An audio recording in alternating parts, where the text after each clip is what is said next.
Takého človeka, ktorý by mal tak pozitívne zmýšľanie. Viac o chvíľu. Denisa.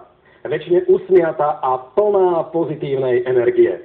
Od deviatačky z Dubnice nad Váhom, ktorá trpí ľahšou formou autizmu, by si mnohí ľudia mohli vziať príklad. To, čo kedysi prijímala, dnes vo veľkom rozdáva. Jej úprimná snaha pomôcť iným a urobiť tento svet krajším je naozaj obdivuhodná. Deniska, si úžasná baba.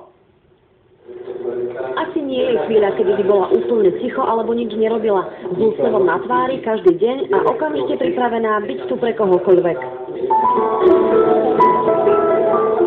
Deniska je také naše usmiaté koniečko, vidíte sami, ktoré má vždy takto ráno vítať všetkých.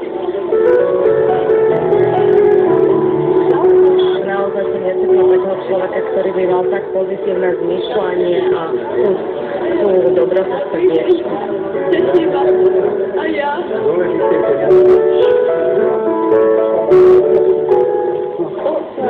Neobsedí, to určite neobsedí, už 16 rokov neobsedí.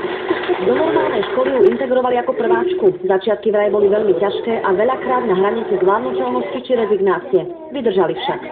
Trpezlivosť a hlavne byť empatický, dokázať sa pozerať očami toho dieťaťa a hlavne cítiť jeho srdcom, potom sa každý prepracuje sem. Ani robota nie je mladej slečne cudzia. Dlhé mesiace vyrábala magnetky, figurky, šperky. Poctivo, neúnavne. Dnes je z nej jednotkárka, od ktorej by sme sa všetci mohli čosi priučiť.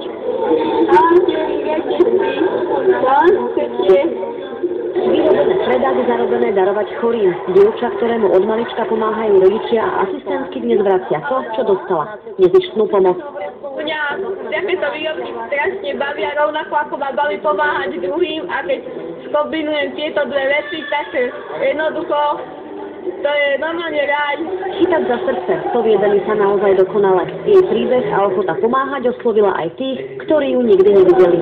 Donesli sme naše kryštálové srdiečko vďaky, ktorý dostali doteraz asi 90 ľudí, ale v celej Európe. A vlastne vytvárame taký náhrdelník vďaky. Každý jeden držiteľ tohto srdiečka je vlastne súčasťou toho náhrdelníka ako jedna perlička.